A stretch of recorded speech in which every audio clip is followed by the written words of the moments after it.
Gold, trusted gold buyers. మీరు తాకట్టు పెట్టిన బంగారాన్ని విడిపించి ఈ రోజు ఉన్న మార్కెట్ ధరకు కొనబడను. సార్ రామకోటి నువ్వేంటి ఇక్కడ? అర్చనమ్మ గారు బతిగా ఉన్నారండి. ఇప్పుడే వచ్చింది. కలిసారా? మీ పెళ్లి విషయం చెప్పేశారా? లేదు, ఇప్పుడు చెప్పాలి. వద్దు సార్, చెప్పొద్దు. ఏ 2 ఏళ్లుగా తప్పించి కలవరించి ఎంతో ఆశగా మీకోసం వస్తే నేను రెండో పెళ్లి చేసుకున్నానని ఎలా చెప్తారు సార్? ఈ విషయం ఆవిడకి తెలిసి తట్టుకోలేదు సార్. దివ్య భారతిలో మేడం నుంచి దూకి చచ్చిపోతుంది సార్. నిజమే, తను చాలా సెన్సిటివ్. అయితే ఝాన్సీకి చెప్తా. అది ఇంకా డేంజర్ అండి.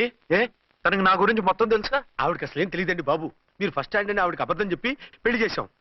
అదేంటి, పెళ్లి ముందు చెప్పన్నాను, చెప్పామని చెప్పారు. చెప్తే ఆవిడ చేసుకోదు, మీరు చేసుకోరని అలా అబద్ధం చెప్పాం. ఆవిడ అసలే ఫాస్ట్ అండి. ఈ నిజం తెలిస్తే పెళ్లి మీద పెళ్లి చేసుకున్న దొంగ సీ అని పేపర్లో వేయించి దాని కింద మీ ఫోటో వేస్తుంది. ఆ ఆవేశంలో సూసైడ్ చేసుకుంటుందండి. సార్ 206 లో ఉన్నవాడు మీకు అవుతారు? ఆవిడ మా ఆవిడే. ఆవిడ మిమ్మల్ని పిలుస్తున్నారు సార్. అలాగే సార్ రూమ్ నెంబర్ 306 లో ఉన్నవాడు మీకు అవుతారు? ఆవిడ మా ఆవిడే. మిమ్మల్ని రమ్మంటున్నారు సార్. ఆవిడ పిలుస్తుంది, ఈవిడ పిలుస్తుంది. నేను ఎటు వెళ్ళాలరా? ఇద్దరి దగ్గరికి వెళ్లకుండా వేరే రూమ్ తీసుకొని రెస్ట్ తీసుకోండి. మెంటల్ పీస్ లేకపోయినా మెంటల్ లేకుండా ఉంటుంది.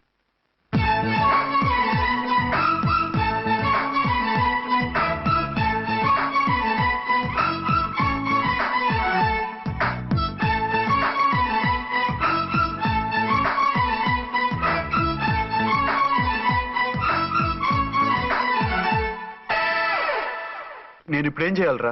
కాళ్ళు చేతులు ఆటలేదు, దడొచ్చేస్తుంది. మీరు అదృష్టవంతులు. నా కళ్ళు ముక్కు చెవులకు కూడా దడొచ్చేస్తుంది. సార్ మీకు ఎన్నిసార్లు చెప్పాలి? మీ బిడ్డ తల్లి గారు రమ్మంటున్నారు. సరే వస్తున్నాను పద. సార్ మూన్ వెళ్ళిపోయి సన్ వచ్చేసేలా ఉందంట సార్. మీ హనీమూన్ వైఫ్ గారు మిమ్మల్ని పిలుస్తున్నారు.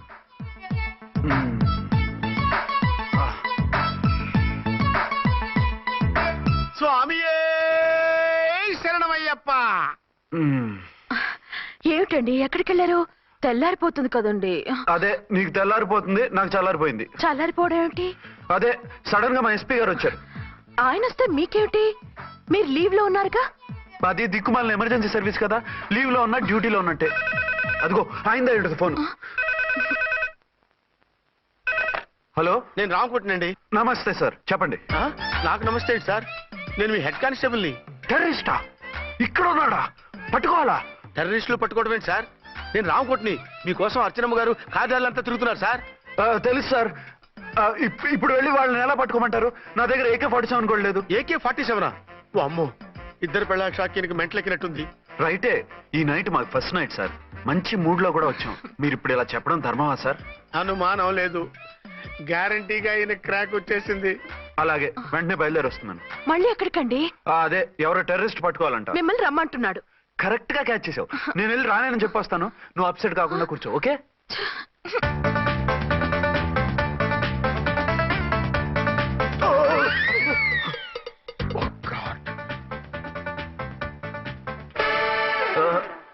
ఏంటండి ఇది? ఏంటి? 2 సంవత్సరాల తర్వాత ఎంతో ఆశగా వస్తే 2 నిమిషాలైనా నాతో ఉండకుండా వెళ్ళిపోయారు. అదే మా ఎస్పీ గారు వచ్చారు. ఎవరు? షారుఖ్ ఖాన్ గారా? కాదు, ఆమీర్ ఖాన్ గారు. ఏదో అర్జెంట్ కేసు అంట. 4 రోజుల పాటు నో కేసెస్, ఓన్లీ కిస్సెస్. అయితే ఉండు, ఇప్పుడే సెలవు కావాలని చెప్పేసి. Excuse me sir. What sir? ఇది 5 స్టార్ హోటల్. మీరు ఆ రూమ్ లో ఒక ఆవిడ్ని, ఈ రూమ్ లో ఒక ఆవిడ్ని పెడితే కుదరదు. మరి వేరే రూమ్ లో ఏమైనా ఇస్తారా? సారీ, ఇక్కడ 2 AC 3 AC రూములు ఇవ్వరు. అందుకని ఒకే రూమ్ లో పెట్టమంటారా? అది అసలు కుదరదు. సి సార్, ఇది ఫ్యామిలీస్ దిగే హోటల్. అందుకనిగా ఫ్యామిలీస్ తో వచ్చాను. చూడండి, మీలాంటి 2 in 1 పార్టీస్ కి వేరే టైప్ హోటల్స్ ఉంటాయి, అక్కడికి వెళ్ళండి. అలాగా? అలాగే. పెద్ద ఉద్యోగం రిజైన్ చేసి పారేసి వెళ్ళి ట్యాంక్ బండ్ మీద మామిడి తాండ్రా మ్యాంగో జెల్లీ అని అమ్ముకోవడం బెటర్. ఏమైంది? ఏమైందా? ఇవాళ ఫస్ట్ నైట్ అన్నా సరే కుదరదు. వెళ్ళి ఇప్పటికిప్పుడు ఆ టెర్రస్ ని పట్టుకోవాలంటాడు. అంటే ఫస్ట్ నైట్ లేదన్నమాట. ఫస్ట్ నైట్ ఎందుకు లేదు? బోల్డ్ నైట్లు ఉన్నాయి. ఒరే రాంకోటి, ఇలారా. సార్, మేడం గారు బ్యాగులు తీసుకో. అలాగే. నువ్వు వాడు కూడా హైదరాబాద్ వెళ్ళిపో. నేను ఈ టెర్రస్ సంగతి చూసుకుని 2-3 రోజుల్లో వచ్చేస్తానుగా. బుద్ధి లేక పోలీస్ డిపార్ట్మెంట్ మనిషిని చేసుకున్నాను. మమ్మీ ఆకలేస్తుంది. సరే ఉండు, కిందికెళ్ళి ఏదైనా తీసుకొస్తాను.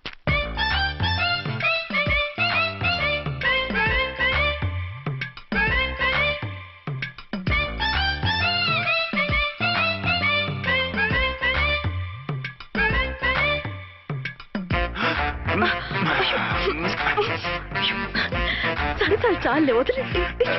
కమాన్ యార్. ఏయ్, ఏయ్. రే.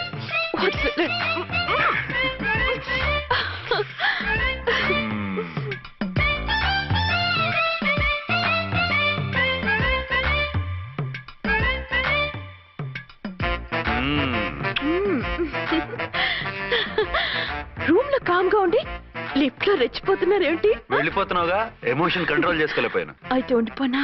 అమ్మా వద్దు, వెళ్ళిపో. హలో హలో, మా రూమ్ ఖాళీ చేస్తున్నాం. ఏ రూము? ఏ రూమ్ ఏంటి? మా రూమే. మరి 206? 206 ఎవరిదండి? 206 మా ఎస్పీ గారిది. ఆ రూమ్ కూడా ఖాళీ చేస్తున్నాం. రండమ్మా, కార్ రెడీగా ఉంది. రండి. బయలుదేరు. త్వరగా వచ్చేయండి. బాయ్. అమ్మయ్యా, ఓ పని అయిపోయింది. అదేంటి నువ్వు కూడా బ్యాగ్ సర్దేస్తున్నావు? నువ్వు కూడా ఏంటి ఇంకెవరన్నా సర్దుతున్నారా? అదే మా బాస్ ఆమీర్ ఖాన్ గారు, ఆయన కూడా ఇప్పుడే బ్యాగ్ సర్దారు అనమాట. మనం ఇంటికి వెళ్ళిపోదాం. ఇప్పుడా? తను ఇప్పుడే వెళ్ళింది. తనెవరు? అదే మా బాస్. వెళ్ళింది అంటున్నారు. అబ్బే డీ కాదు, డూ. వెళ్ళాడు. టెన్షన్ లో ఏం మాట్లాడుతున్నా నాకే అర్థం కావట్లేదు. టెన్షన్ దేనికి? నువ్వు వచ్చావు కదా. నేను రావటం మీకు ఇష్టం లేదా? చచ్చా, చాలా ఇష్టం. నువ్వు వచ్చిన టైంలోనే ఆఫీసర్ రావడం ఇష్టం లేదు. సరే పదండి. ఇదిగో 2 రోజుల నుండి వెళ్దాం అర్చన. మిమ్మల్ని చూడాలనే తొందరలో అమ్మతోనూ మామయ్యతోనూ సరిగ్గా మాట్లాడకుండా వచ్చేసాను. కావాలంటే 2 రోజులు ఆగి వద్దాం. 206 చెక్అవుట్. Thank you sir. దయచేసి ఇక మీదట మా హోటల్కి ఇలా 2 AC 3 AC ఫ్యామిలీస్ని తీసుకురాకండి ప్లీజ్. ఓకే, అలాగే చేద్దాం. మీరు ఎంతగా చెప్పాలా? ఏంటంటున్నారు? ఏం లేదు, వీళ్ళ హోటల్ బిజినెస్ చాలా డల్ గా ఉంటుందంట. వచ్చినప్పుడల్లా ఇక్కడే ఉండమని రిక్వెస్ట్ చేస్తున్నాడు. నువ్వు పద. వస్తావయ్యా? వద్దొద్దు, వెళ్ళండి చాలు.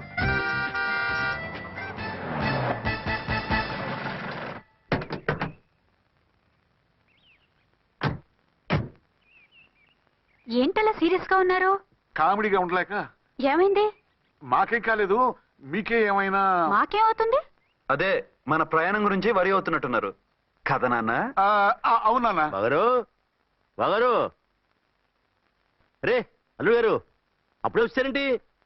అర్జెంట్ పని ఉండి వచ్చేసాను. మరి మా అమ్మాయిది? మీ అమ్మాయ కాన్వెంట్కి వెళ్ళింది. కాన్వెంట్ కా? ఎందుకు? ఎందుకంటే చదువుకోవడానికి. ఈయనెవరు? ఈయనకి మామయ్యని.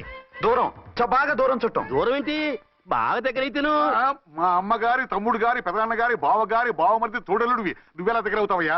మాట్లాడుకుని ఊనం. అంత దూరం. మీరు చెప్పిన వరుస అయితే ఈయనకి మామయ్య ఎలా అవుతారు? పెదనాన్న అవుతారు కదా. అబ్బే మామయ్యని నేను. మధ్యలో వరుస ఎక్కడో వరుస తప్పి రిలేషన్ రివర్స్ అయింది. నాకు తెలిసి ఎప్పుడు మన ఇంటికి రాలేదు ఈయన. అది మీరు వెళ్ళిన తర్వాత ఒక బలమైన సిచ్యువేషన్ లో రిలేషన్షిప్ కలుపుకున్నారులేమ్మా. బేబీ, ప్రయాణంలో అలసిపోయి వచ్చుంటావు, వెళ్ళి స్నానం చేసిరా. పదమ్మా. అల్లుడు గారు, ఏమిటిదంతా? మా అమ్మాయి ఏది? నా జేబులో ఉంది. తీసుకోండి తీసుకోండి, ఉరకండి. మా అమ్మాయిది అని ఓ చంపేస్తున్నారు. మీ అమ్మాయిని ఇక్కడే హోటల్లో భద్రంగా ఉంచాం. అమ్మాయి హోటల్లో ఉంది. మరి అమ్మాయి ఎవరు? మీ అమ్మాయికి సవతి. ఆ రోజు వద్దు వద్దు అంటే పెళ్లి చేశారు. కనీసం ఆ నిజాన్ని ఝాన్సీకి చెప్పుంటే ఈ రోజు ఇన్ని ఇబ్బందులు వచ్చే కాదు కదా. జరిగిన దాని గురించి బాధపడటం ఎందుకు?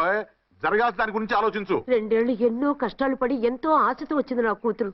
దానికి మాత్రం న్యాయం చేసి ఏ బాధ కలగకుండా చూడండి. అంటే నా కూతురికి అన్యాయం చేసి బాధ కలిగేది చూడమనా? అది కాదు బావగారు. మరి మీ మాట అలాగే ఉంది వదిన గారు.